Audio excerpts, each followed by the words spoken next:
Díoghaibh go léir a cóide agus tá fáilte ród.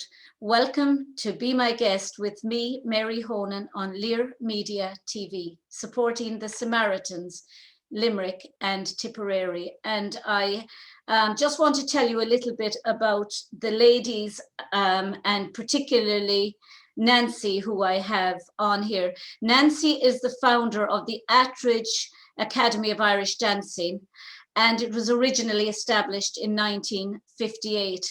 It's the oldest established Irish dance group in Cork City. And Nancy Attridge, or Nancy Murphy-Attridge, started it with just 8 dancers, and over the years has successfully grown the academy to one of the most notable and prominent in the country. The Attridge Academy of Irish Dance provides expert yet fun dance classes in many Cork primary schools, as well as private after-school, senior and performance classes. They have an experienced and versatile performance troupe offering professional entertainment for clients, including weddings, corporate events, festivals, cruise liners, and much, much more. And the lady behind the foundation of that Academy of Irish Dancing is Nancy Murphy-Attridge, and she's here with her beautiful, daughter, Niamhmarie. Hi, Nancy. Hello, how are you? I'm very good. Nancy, you became really viral recently with your performance to Jerusalema. I believe so, yes. Absolutely fantastic. For anyone who hasn't seen it, I'll be posting it on this recording at the end of the video for anyone who wants to see it. But there's 24,000 people have watched it now so far, haven't they? Yeah, my goodness me, yeah. 24,000. Did you know you even knew that many people, Nancy? All over the world. Tell me, how did you start Irish dancing? At what age and why?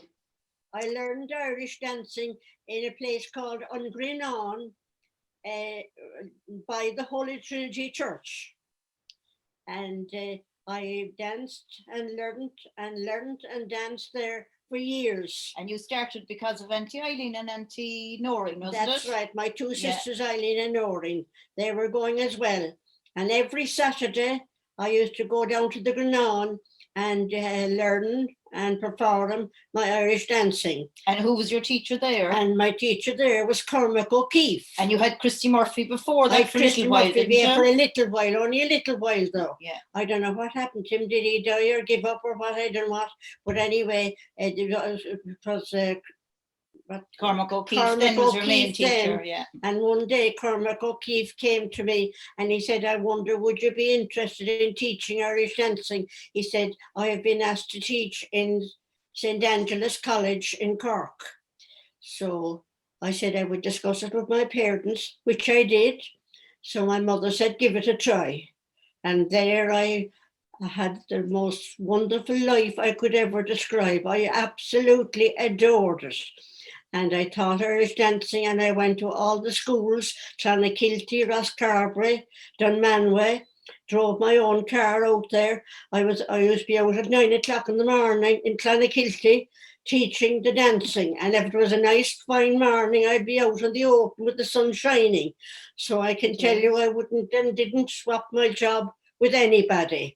Absolutely adored it. Yeah, absolutely. And felt that it gave a lot of enjoyment to others as well, you know. Oh my God, look, gosh, you must have a lot of stories to tell out of Irish dancing over the years.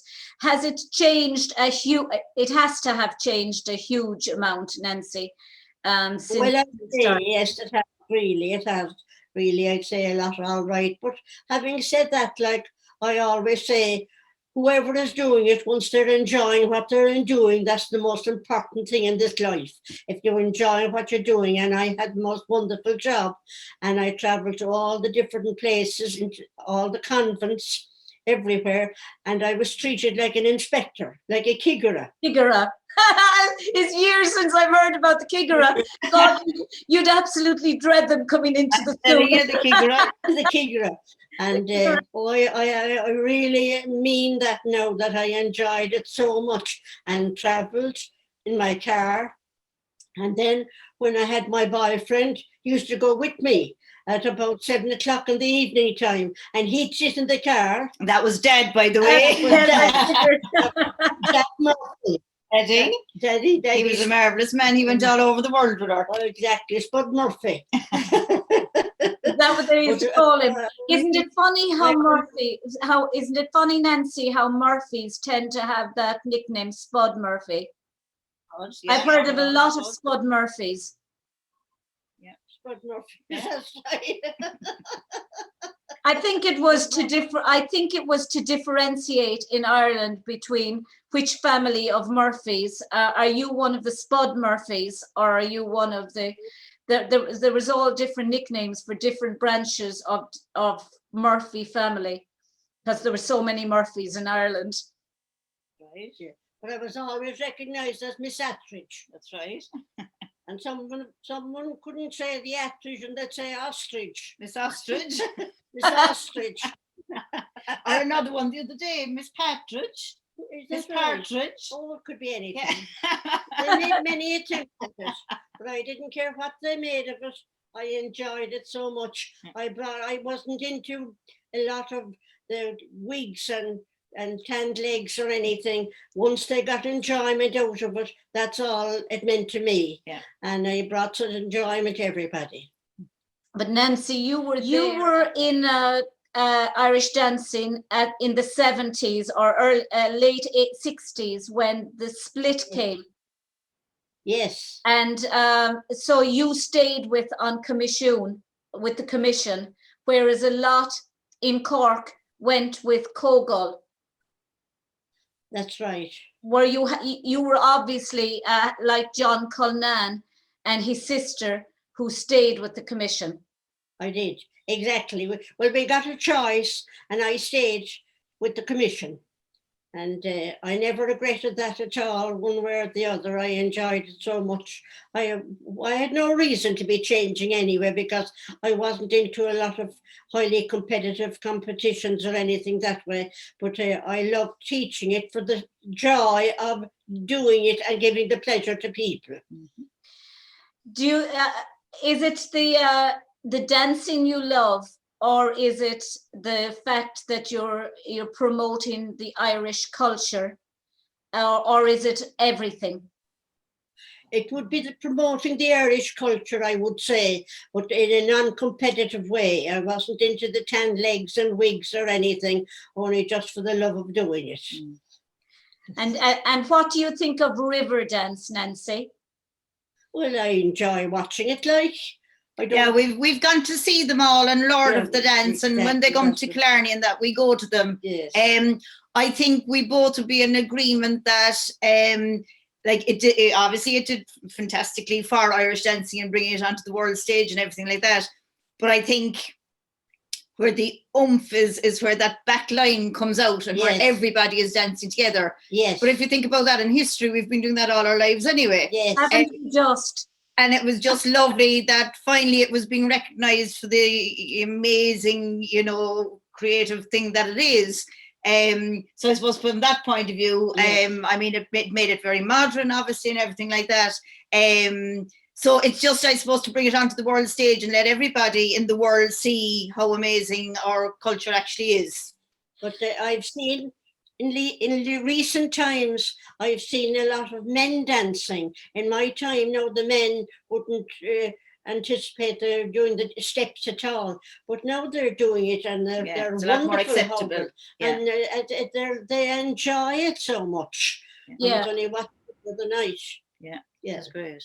Yeah, it's a pity that in years gone by, Irish dancing, and I suppose was seen as not boys wanted to be in hurling or they wanted to be in rugby, but the idea of being in Irish dancing was considered something that a girl would do, Yes, there were quite a lot. There was a lot of boys. I know my cousins, Brendan and Adrian Gavin, they were champion dancers, and you had in Limerick, you had a good selection of boys dancing, and the same in Cork. But now it's really grown, and I think the likes of River Dance and Lord of the Dance and all these shows have contributed to that. What do you think?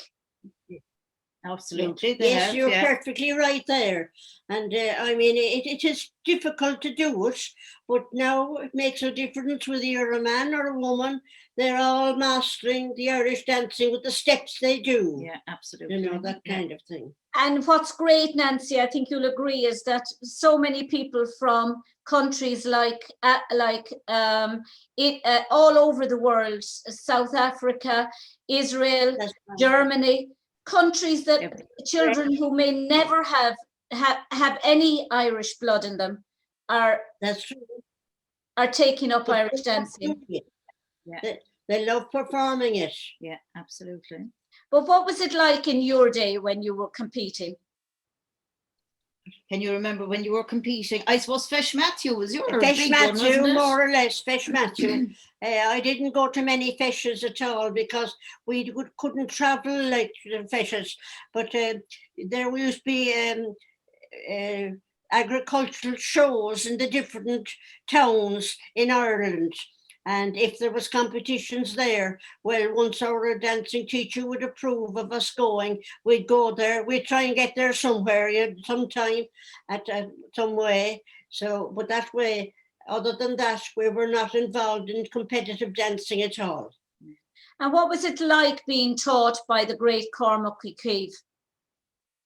Oh, absolutely marvellous, absolutely marvellous. He was a very small man, but he was very big with his attitude to Irish dancing, and he was non-competitive, which I liked about him too.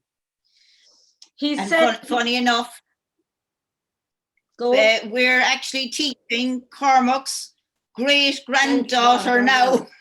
I'm teaching her. Wow. Imagine the whole circle gone by. But I'd say Nancy has a huge, I'd say Nancy has never given up on having an opinion inside the class. Oh, absolutely. And still does to this day. We have, before COVID kicked in, our senior dancers meet on a Thursday night.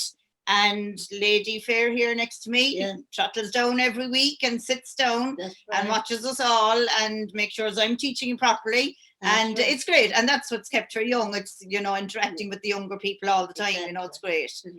And hoping that they get the same pleasure out of it as I did. Absolutely. Absolutely lovely. Was it something in a sense, I find that, when you see a lot of people now, like my friend Maureen Farrelly from Cork, her husband, Andy, he didn't go to dancing, but when he goes to a fesh with her, he can adjust, he can find his own space at the fesh, chat with people he's never met before. She doesn't have to follow him around seeing if he's all right. Do you feel that your husband, the fact that he was able to go everywhere with you, that it bonded you in a sense even stronger because he followed you around to every class and sat and waited for you? And was that almost like you saying to yourself, well, if he can do this, that's the man for me? Yes, he did. But he always approved of what I did. God bless him and spare him, the Lord have mercy on his soul. But he always approved of what I did.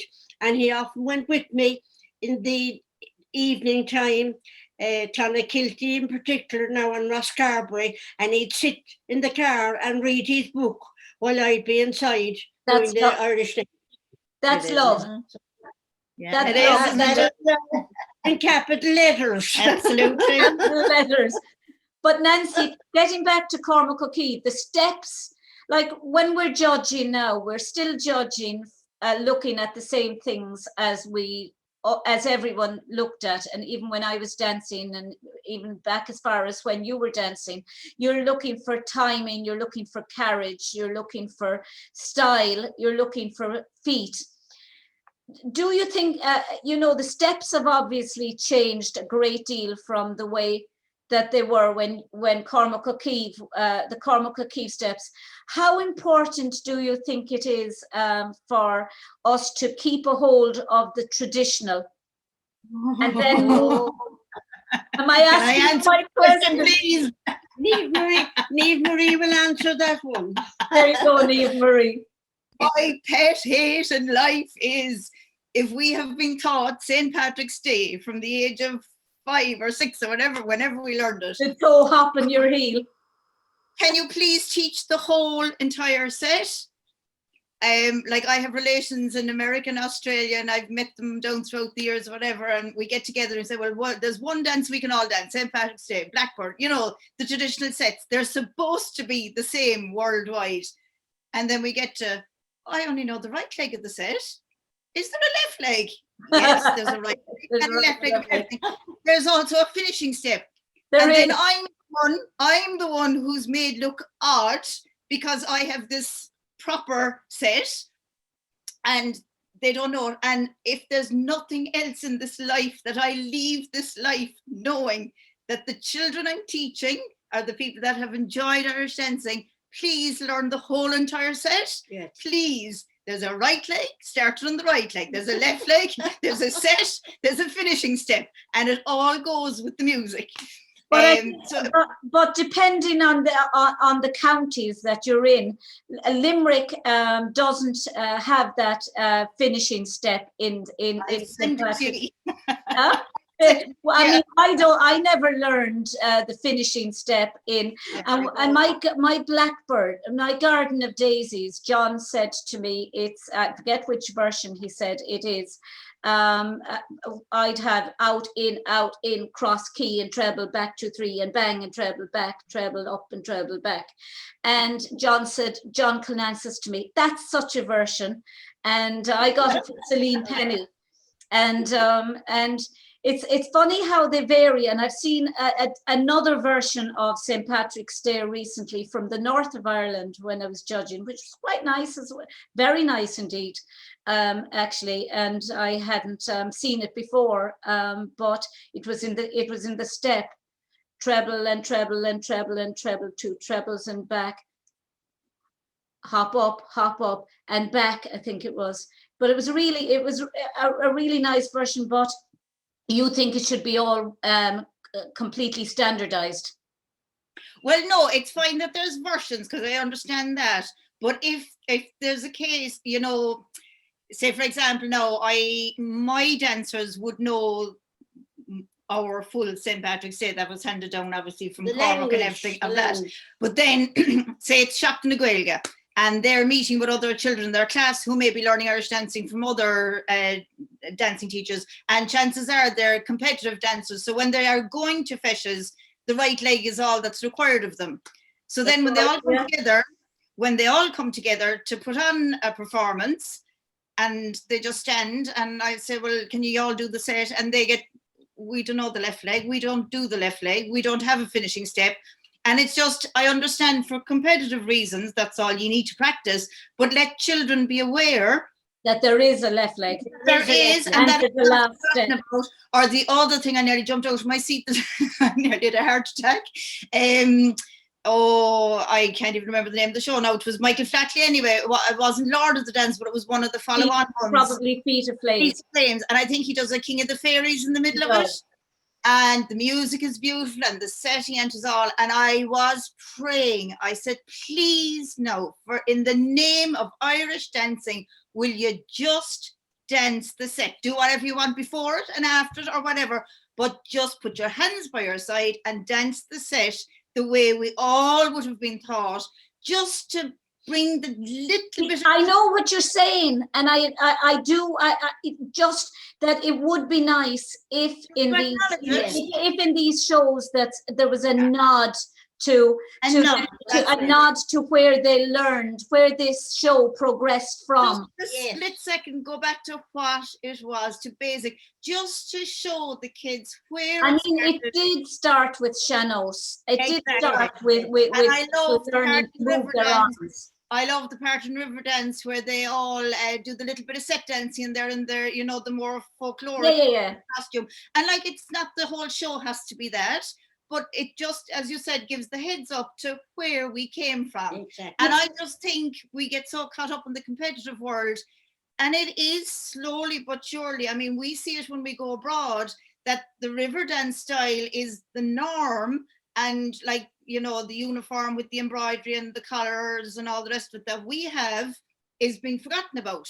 Well, actually, we were talking about that there one day, that I as a designer, I would be all for just say the progression of the costumes the way they are, but I would like a nod to the tradition, and I don't see why these contemporary costumes can't be as contemporary as they are, with maybe embroidery that shows the Tara brooch, or the Book of Kells, or the dragons that we used to have on our costumes with the embroidered dragons. Laugh now, Mary. Our senior dance group was 60 years old a couple of years ago. Was it 3 years ago, maybe? Yeah. And like that, our costume, we get them made by Mairead Hackett-Hasty. Yeah.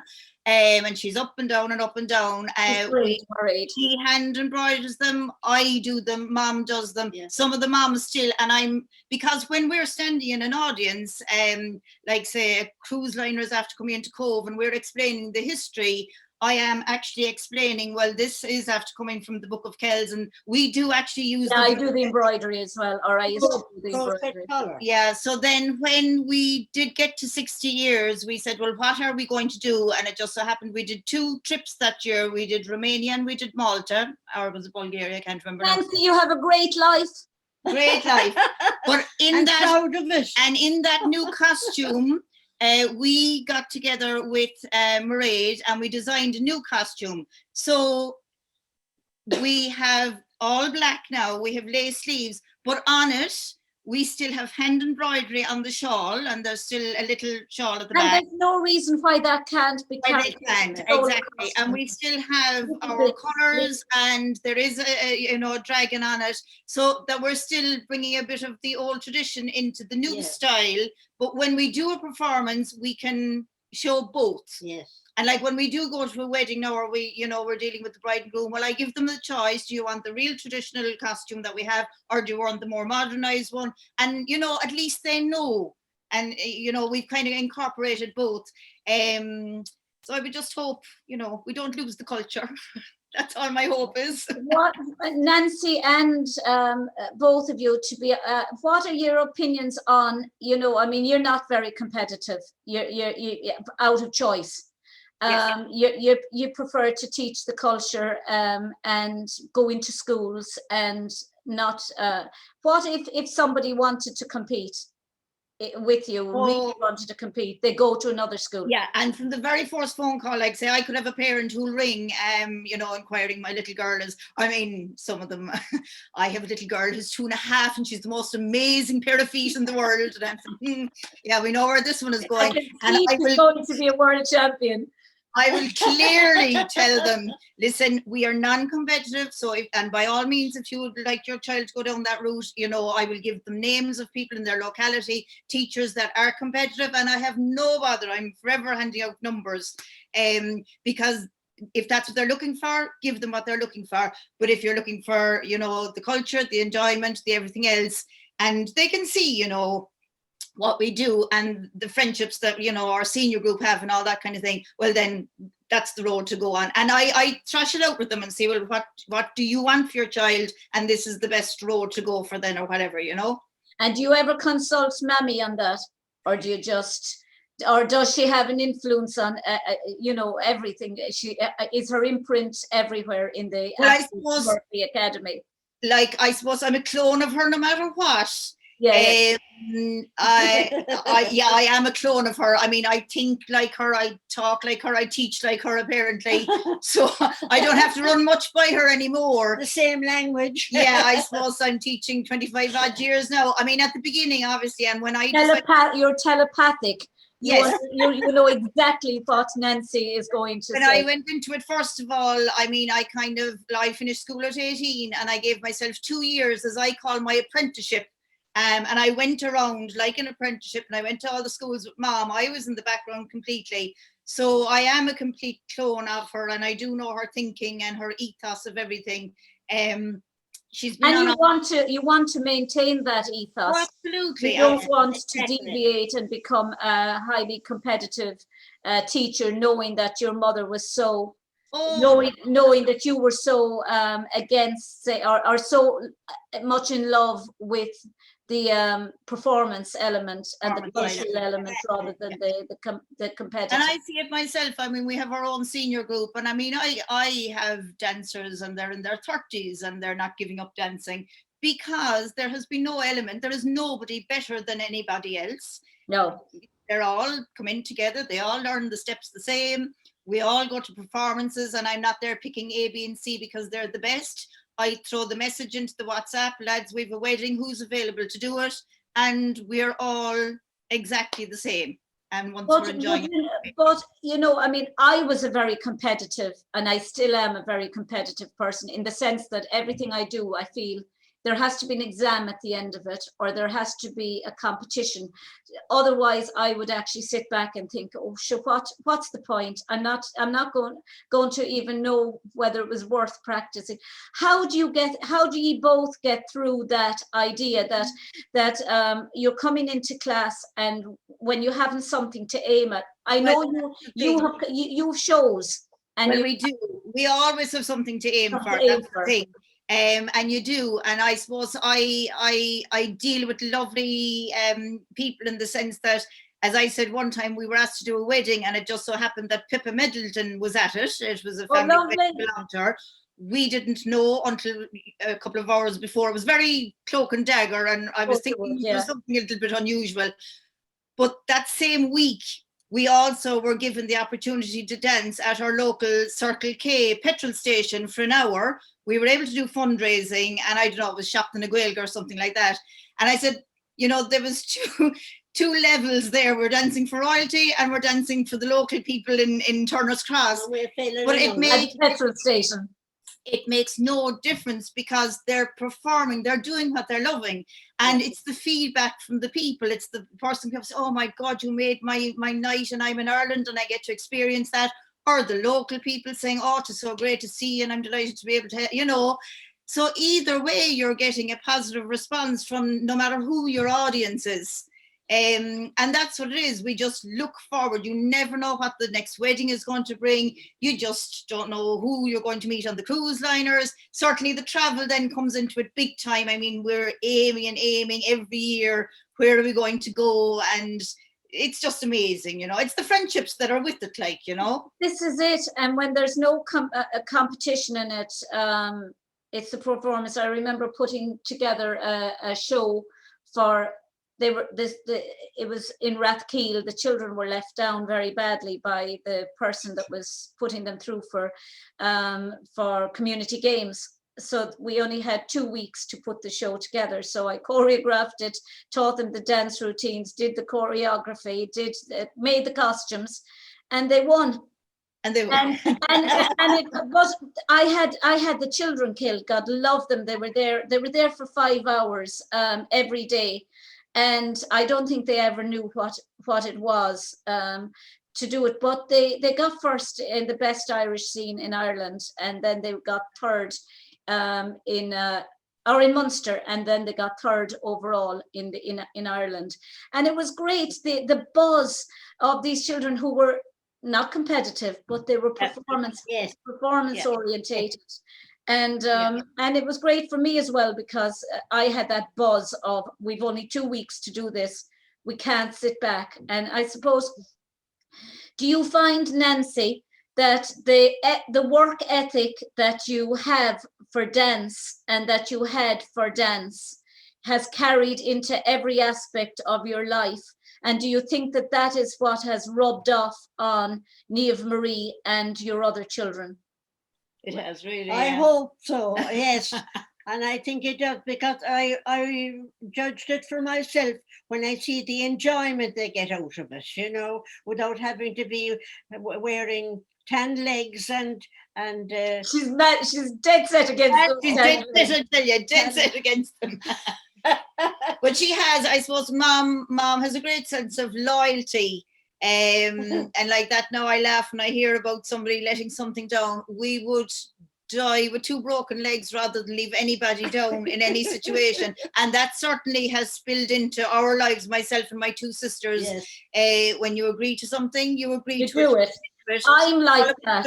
Yeah. If I say I'm going to do something, I'll go to the ends of the earth to make sure I've done it. But And it's I something, don't understand people who don't. yeah, I think it's something, it's a characteristic that is waning in people, and I think parents don't give the responsibility to the children. Well, sorry, you agreed to that, you must do it, follow us through. Exactly. It's kind of an old-fashioned thinking, but I think it's something that's very important to the young people, and I suppose my own dancers see it.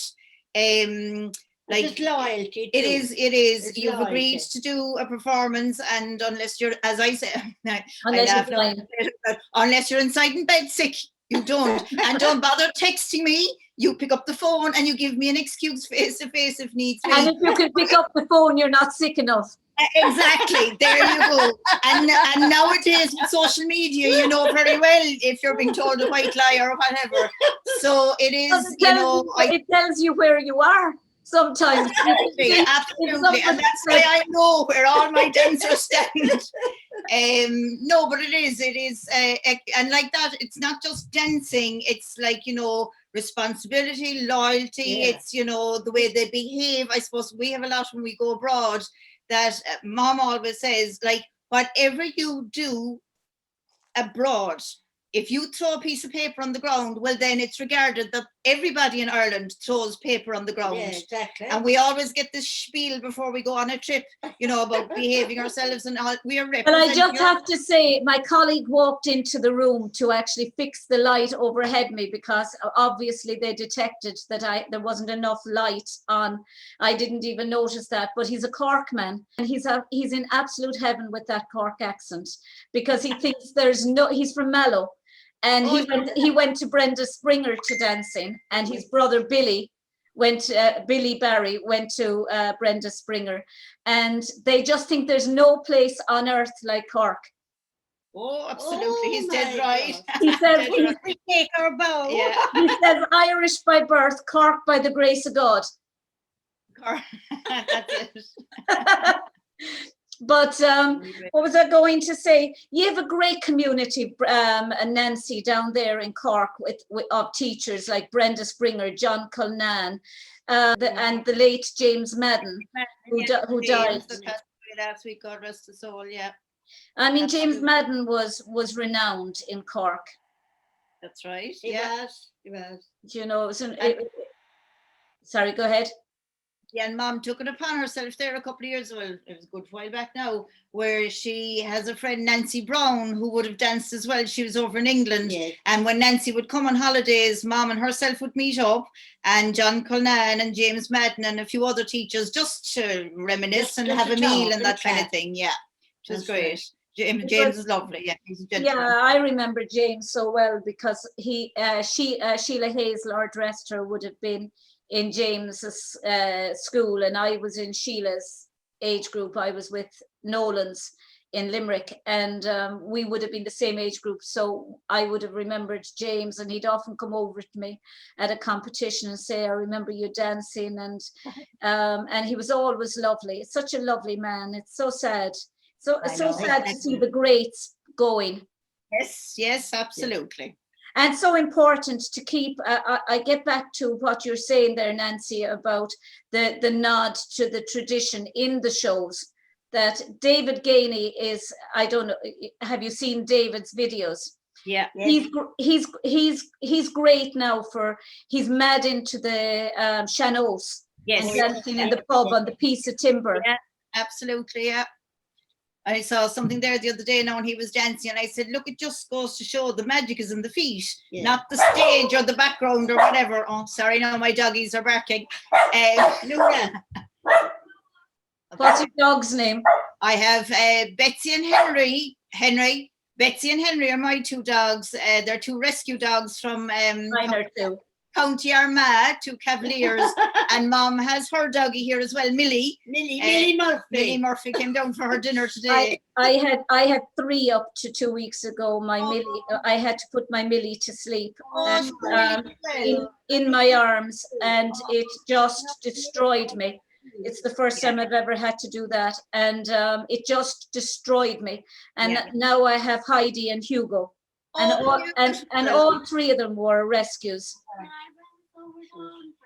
All 3 of them were rescues. Rescues, that's it. Yeah. But Nancy, can I ask you about this? There was talk. Niall O'Leary brought up the question, and you're somebody I think I could ask. On Michael Dillon has a Facebook page and for Irish dancing teachers, and he brought up the subject about open platforms and people from, say, Cogal and CRN and WIDA and all the organizations all competing together at competitions. I know you're not into the competition scene, and some people have said, oh, it would be nice to have them do shows together. And they are, of course, there's a lot from the organizations in Riverdance and in all these competitions. But do you think now that we've been in COVID and we're starting to talk to each other more, that there's room for in competition for all the organizations to come together as one? Or do you think we're too big now? Oh, I think it should be. Yeah, I think, like, Mom, I know whatever reasons back in the day for the split and everything like that, but I think if COVID has taught us something else, it's just get on with each other. Look, there's plenty of room for everybody. There is. And I mean, to be honest, I think all the styles are going down the same road anyway. So, just get on with each other. And if it was an open platform, again, I would argue, why does it have to be competitive? Couldn't we all just be given, an Irish fest where all the dancing schools can just submit, if you like Irish dance, you like Irish dance, you're going to sit back and you're going to watch it. I mean, the real deal, you can see different styles of dancing. You enjoy it all, the different styles, and just bring it all together and let people be as one with it. I was asking that question of Anne Byrne-Gibbons, and she was similar to you in the sense that she said, well, maybe not competition, because a world championship would probably go on for 3 weeks if you had every organization, but a festival where everyone could take part every year, an annual festival where all the organizations could come together. And I'm thinking, because of I suppose Zoom, and because of we've been in lockdown at the moment, that you're talking to people that you never even knew existed, like people from Cogal and Commission and things like that, and people from WIDA. I interviewed people from the other organizations, but there's somebody there with you. Is there? Small boy looking for his watch. It was his birthday during the weekend. He's only 6. He got a new watch. Where's my watch? Where's my watch? He's gone now again. He's grand. But the thing is that you're talking to people that you didn't even know existed. Lovely people, all with the same passion for Irish dance. All different organizations. How good do you think the lockdown has been? Have there been any positives for you throughout the pregnancy? I don't know. I suppose from the point of view of dancing, we're severely missing our dancing.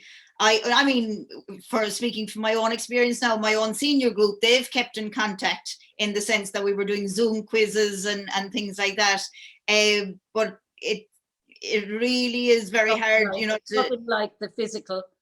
Yeah, and like when we got to level 3 and we went down to the 14 people or whatever, you could even see a huge difference. They were nearly afraid to talk, and they're all in their own little, their own little squares, and it had a huge impact. And I suppose Irish dancing is such now, I know, and all we obviously did was step dancing and all this time.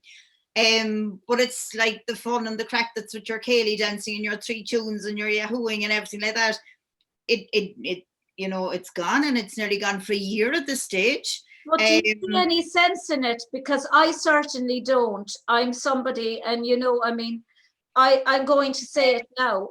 When you can see a rugby match going ahead between one group of players meeting another group of players in the middle of a rugby scrum, and tackling each other, and then they're going the following week to meet another group of players and another group of players, and on it goes. And an Irish dancing class, by virtue of our social distancing anyway, dancers have to be, unless they're in teams.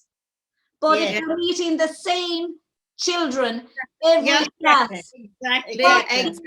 Why is there a problem? There's 8 children in a team. Those 8 children are meeting each other every single class. They're not meeting any other children, and they're not holding hands with any other children, or rugby tackling them, or playing hurling against them. They're just meeting the same 8 or the same 16 or the same 24 children in a class every single, maybe 3 times a week. What is so wrong with considering that a bubble? And the other side of it is, you know, my job is kind of divided into 2 sections. I teach in the primary schools, and then I have the private classes. So of course, come September, all the principals were, there's nobody coming into the schools, whenever, except for one principal. And she was of the mentality, she said, listen, if these children are coming into school doing nothing but Irish, English, maths every day, and they've no PE, and they've no any of the other extra things that they do. So she wanted to work with me and see how we could work around it. And we did a 6-week slot. We actually got 6 Friday mornings without rain, which was unbelievable. We took it out in the yard.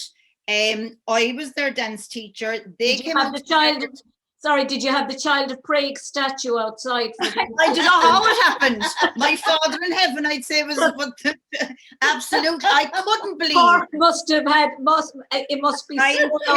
No, it was pretty cold, but I was the only one that was out there all the time. The kids came out to me. They all had their own little bubbles, so they were in bubbles of 6. So I was able to do my 6-hand reel. I was able to divide them into their 3-hand reels. I was able to do their 2-hand reels. They were allowed to catch hands with the people in their bubble. They sanitized before they came out. They sanitized when they went in. And they got 6 weeks of their dancing curriculum done this year, which no other did. Look, you've destroyed this whole video now. Lucky is not. I'm introducing you to Millie Murphy. Millie, oh God, my poor Millie. Hello, Millie.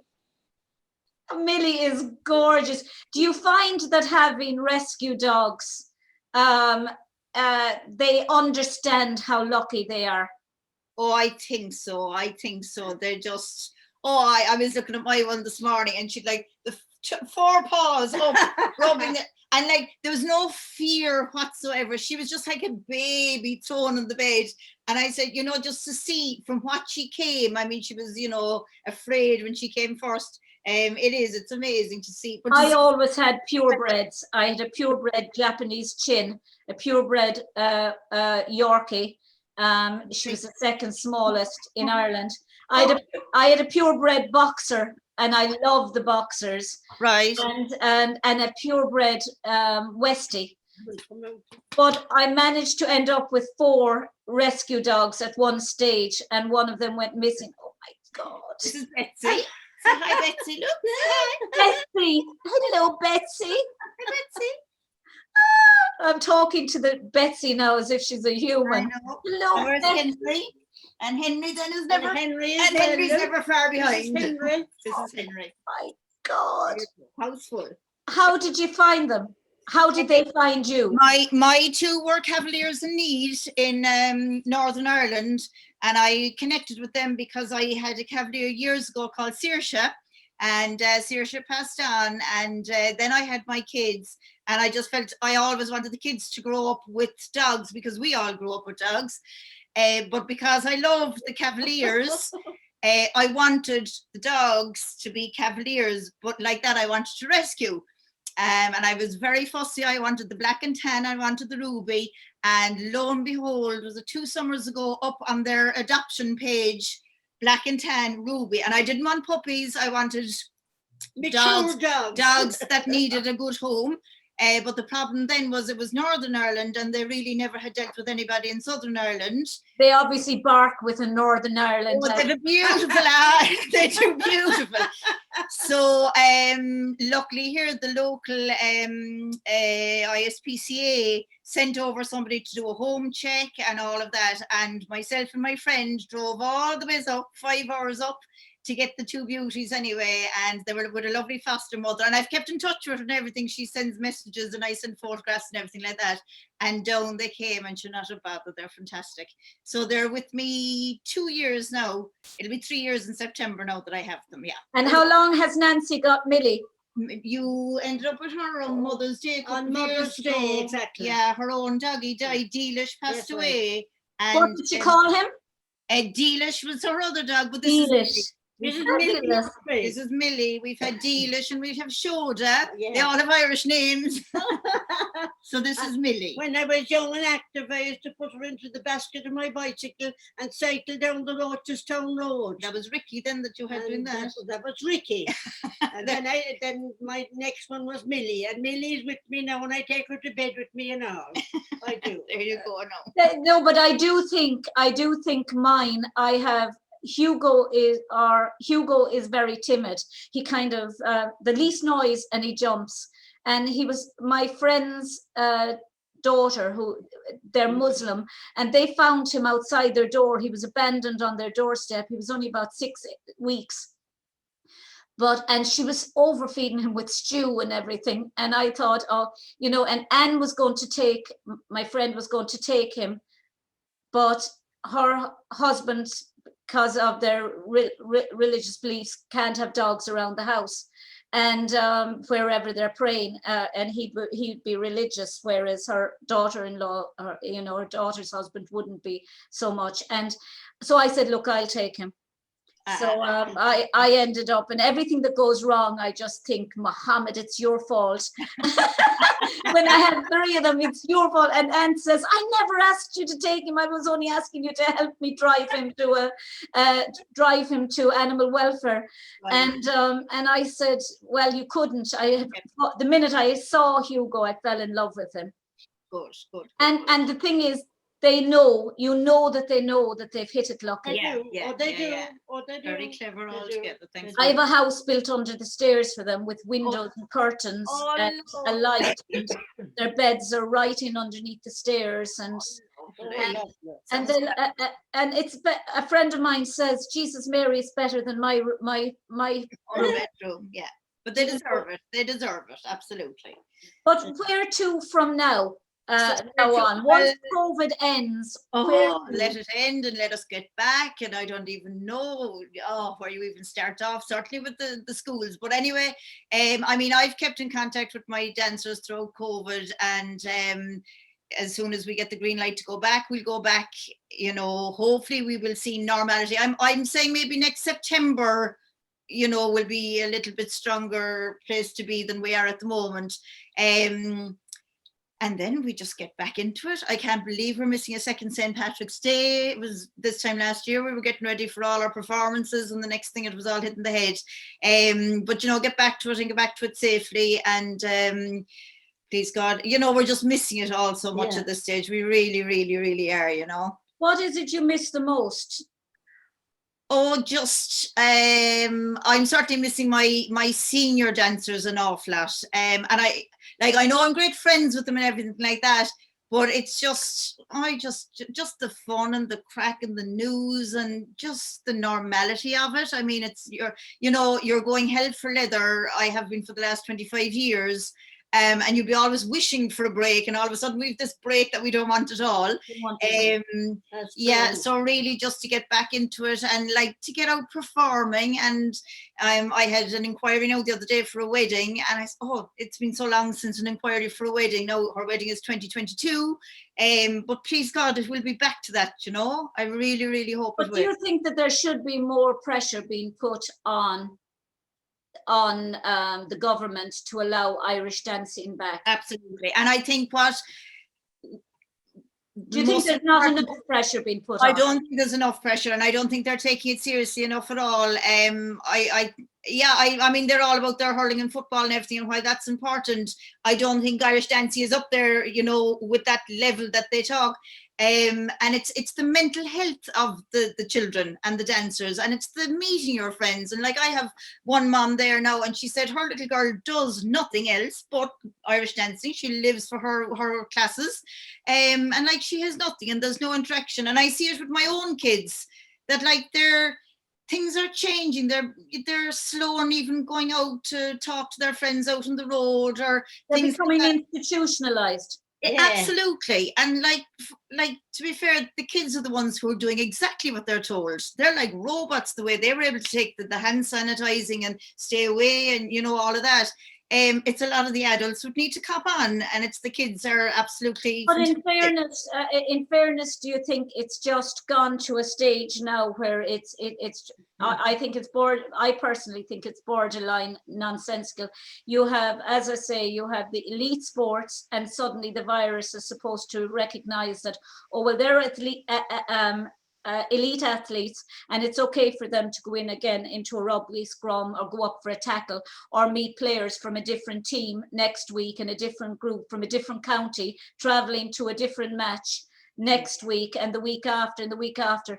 And the Irish dancers, as I said already, who are going and meeting the same children maybe 2-3 times a week, maybe once a week in some cases, maybe 5 times a week in other cases, but it's the same group of people that they're meeting all the time. In most cases, when they're solo dancing, they're at least a meter apart, because or 2 meters apart, because they have to maintain their space on the floor, or else they'll collide. And they're also elite dancers when they're competing, because eventually these dancers are going to become the teachers of the future. Yeah. And it's a cultural form. Our culture is dying out, and we should be, I think we should be organized under cultural dance, cultural activity, because the amount of money that's been lost by the World's not going ahead, by the All Ireland's not going ahead, because the amount of people that used to come and spend money, an entire fortune in this country, attending these events. It's not just a sport. It's not just an activity. It's a cultural activity. Yeah. And it's also elite, because without competition, we can't become teachers. You can't earn money. So do you feel like I do? Absolutely, I do. I said, thank God there's somebody else feeling it, but you just kind of feel you can't be saying anything or giving out too much, because, I know our safety, but every teacher who wants to go back teaching is going to put the children's safety as a priority. But I don't think the people in the government are making the rules. They don't understand the 3 tunes. They don't understand that it's only 8 people, or they don't understand the gates of Derry, that it's, we're only moving here and there, and it's that, and you can safely divide it up. I mean, I've tried it, and it does work. And as you say, you're meeting the same people, your Irish dancing friends are like your family. The most you'd have in a class at any given time would probably be around 20. Yep. You had a class, and then you might have another 20. All you have to do is say that this 20 consistently stay together. And come to the same classes every week, and the next 20 come to the same classes, and you're still only seeing the same people. Yeah. That's right. Absolutely. I don't know what it is that is preventing.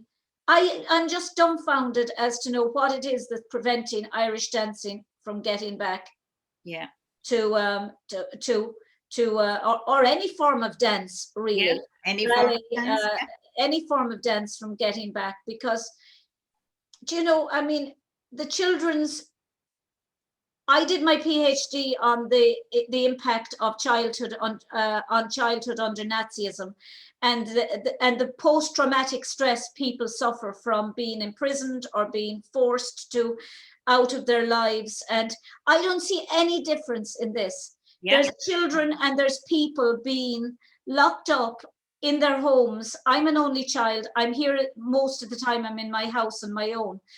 I'm used to it. But for people who, like you, and suddenly you're being told you can't go here, you can't go there, your movements are restricted. It's not now that it's going to affect people. It's later in life when they go out, and as you said, when they're afraid to go out, when they're afraid to go near their friends, when they're afraid to shake hands, to hug. Right. Yeah, afraid to talk. I mean, the couple of weeks that we did the level 3, it was just nearly eerie, and I was going, lads, you can't talk to each other, you know, but it's like they were just all being so careful, and I'm talking teenagers now, like, you know, 13, 14, 15, 16, that normally I'd be shouting at them to be quiet.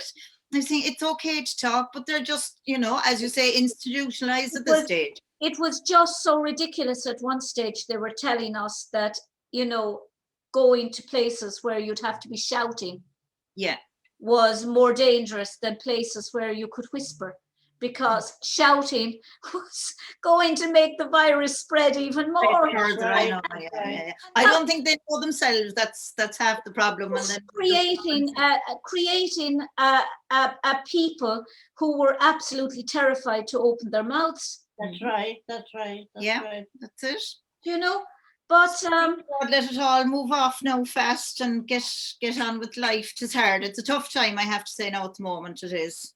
But we're making the best of a bad situation. I actually asked a Holocaust survivor there one day, did the fact that she was in hiding during the war in France prepare her for COVID and lockdown? And she said, you know, I never actually thought of that until you said it. And I think because of being an only child, I was somewhat prepared for my own company. I can find things to do, but I just feel sorry for people who have 6 and 7, maybe 9 in a family, or people who are suffering with depression, or people who are suffering with alcohol abuse, or living in a violent relationship, and they're stuck 24/7 with that violent partner. It's not straightforward, but to lighten things up before we finish, Nancy Attridge, what made you decide to dance to Jerusalema? The music, I think, got to you, didn't Exactly. Well, both my sisters are big into Zumba dancing. I am too when I get a chance, but I have 2 smallies. And they were talking about with Mom, and we've divided up Mom's care between the 3 girls. And they're the 3 best girls anyone could find. So as you see, I'm on duty today. Today is my Sunday, but last Sunday was Olive Sunday, and again it was a miserable day. And we do not duty; it's a pleasure to you. Exactly, this is it. We call it duty, but it's that. So we're very on top of her exercise. This lady is well able to kick her legs this way and that way and every other way. So you swim, Nancy. Do you swim? She used to, she used to up to recently, she used to, not so much more now anymore at the moment. But what was I going to say? That's very good for the muscles.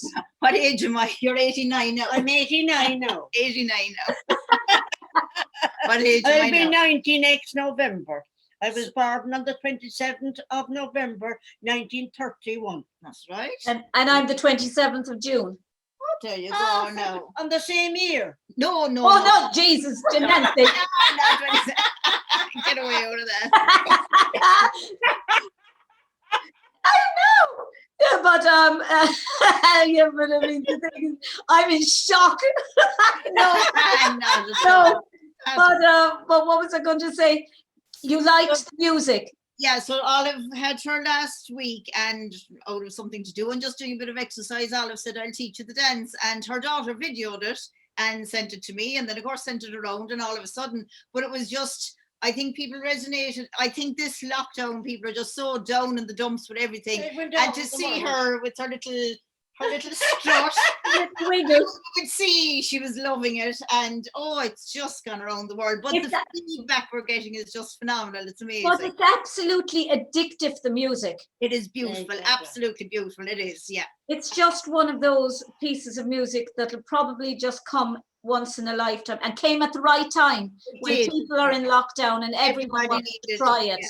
Everybody needed a boost. So yeah, it's amazing to see all the different the different groups doing it and that kind of thing. So did you think being a dance teacher made it easier for you to pick up the steps for Jerusalema? Oh God, absolutely. As my mother said, if you can do a hard hornpipe, you can do anything in life. Oh yeah, absolutely. I mean, and it's amazing, you know, like if you're at a Zumba class and you see somebody, you can say, the coordination, but it's just in you when you're a dancer, you know. And but on that point, do you think that, and we'll end with this, I suppose, is when you go back to the traditional Cormac O'Keefe sets, and Jimmy Smith is great for teaching the traditional steps and sets online, and I think that's wonderful because it's collegiality. It's going against really the association rule, because we're all associated now by virtue of the fact that we're all in stage 5 lockdown, and we're able to learn from each other and see this person doing a hornpipe and that person doing a traditional set and so on and so forth, which is lovely. But do you think that how important do you think the traditional steps are before anyone learns the difficult steps? People tend to think that the difficult steps, the sets everyone are doing now, are everything and ultimate. But yet, when you can often see a world champion doing a traditional set, and you're saying to yourself, they never really learned the traditional set at beginner's level. They learned the contemporary set, and now they're learning a traditional set. How important do you think it is to learn the traditional and then? It is, because there's a build up to it. I mean, you learn little bits and then the next set will bring something else, or the steps. I mean, we have amazing hornpipes there, you know, that Mom has, and we incorporate them into our performances to keep them alive and that kind of thing. But you can nearly see, you know, there's a build up, like you start with your traditional hornpipe number 1, and the next one has another little bit in it, and the next bit. But that's the way it should be, because you're building on, you know, you don't start off at St. Patrick's Day, you build slowly and work your way up.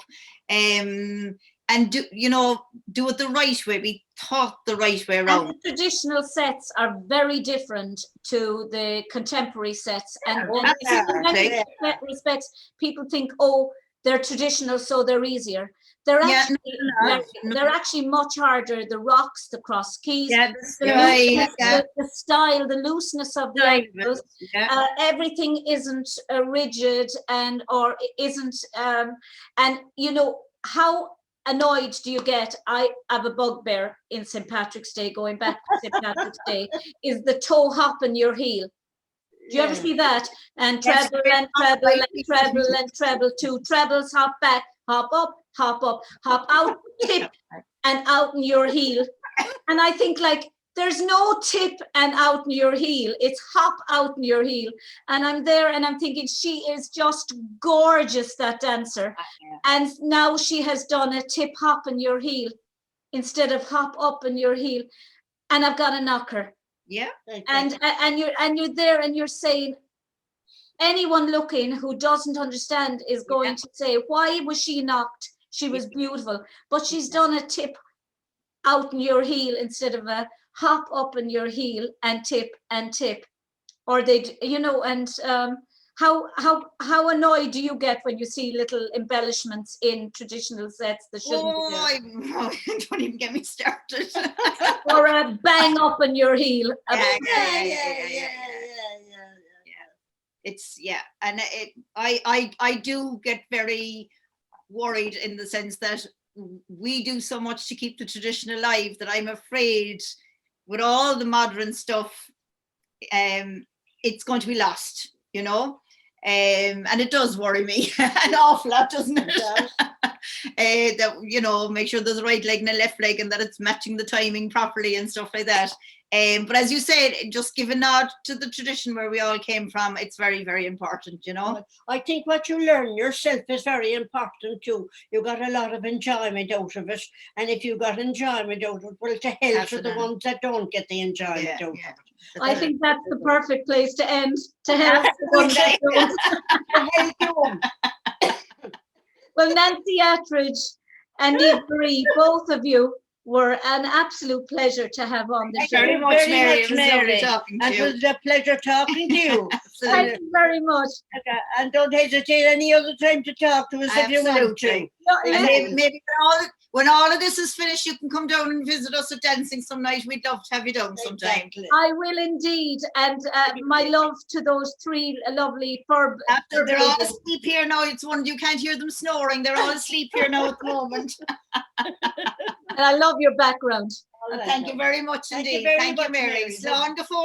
Wonderful. Shindera Leshan Clor. That's the end of the show for today. Until the next time, Lacuna of Day with the help of God. But Wallam to Galer Chiacana, Sonus August Gra. I wish you peace, happiness, and love. Good day, Shiv Slán. Slán.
Jerusalema,